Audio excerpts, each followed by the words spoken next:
Public sector workers on a budget day picket as they put final touches on a 7-day strike notice. They've poured cold water on the announced 2023 budget, saying it does not respond to the plight of workers. We are parents here, we cannot provide for our families. We are stuck forever renting, paying rent. When you try to get a house, you'll be told that you don't qualify. As a single parent, it's really a burden, and he is not helping us, the minister. Minister Godongwana, we want 10%, take it or leave it. My comrades are It's been bad, and the situation keeps getting worse daily and daily, and the disregard of the employer, disregarding organized labor, that needs to come to a halt. That needs to stop. This is only the beginning. Minister Godongwana, the one that is calling himself a Minister of Finance in South Africa, that guy is very, very, very, very arrogant. He doesn't listen to us. He doesn't respect the public servants. He said when he was giving us the 3%, how can he zama us when China were busy with COVID? So we are saying as workers, enough is enough. We have run out of patience. If it has to come to a point whereby we need to shut down the health system, we are going to do that as workers.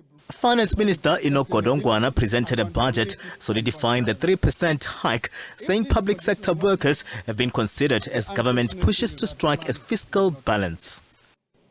Madam Speaker, the budget provides for carry-through costs, as I've indicated, of the 2022-23 wage increase. In addition, the budget includes pay progression, a housing allowance, and other benefits for civil servants. Our ideal view was that we should have concluded last year's negotiations by June, so that July last year we've commenced with 2023. Unfortunately, things did not work that way. So, nevertheless, these future wage negotiations must strike a balance between fair pay, fiscal sustainability, and the need for additional staff in the frontline services. An unbudgeted wage settlement will require very significant trade-offs in government spending because the wage bill consumes a significant portion of the budget. This announcement has done little to please the workers that have described the budget as a continuous attack on them. We as workers, comrades, we want our money, and we want that money, comrades, with interest.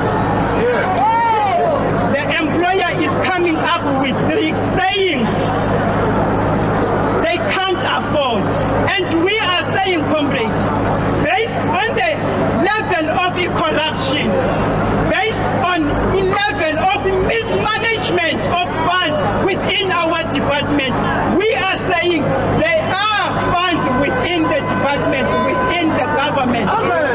Ikhona imali apha eMzantsi Afrika. Ntonje ikiwa yi-elite. The demonstration saw the SACP march with alliance partner COSATU. The party says it is behind the workers and supports their call for the withdrawal of labor. We are very clear, the workers need 10% and we are in full support of workers. We do away with 3% of workers and we are calling full implementation of bargaining council agreement. From the party comrades, we are in support of workers. Members of the SABC say they work in dangerous conditions and government is setting them up for failure as crime in the country gets out of control. We are not happy with the way government is treating us.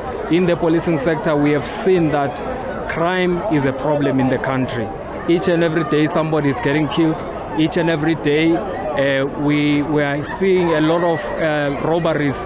We see a lot of people who are suffering in the country of South Africa. Now we want a government which will change the mentality and make sure that the people of the country, number one, if you speak about police officials, they've got all the resources that are necessary to do their work. Public sector workers say it's all systems go for their strike action in 7 days' time. They're rejecting a budget that they say does not speak to their day-to-day challenges.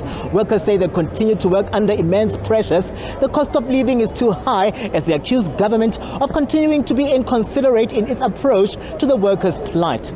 Katlego Logodi, SABC News, Pretoria.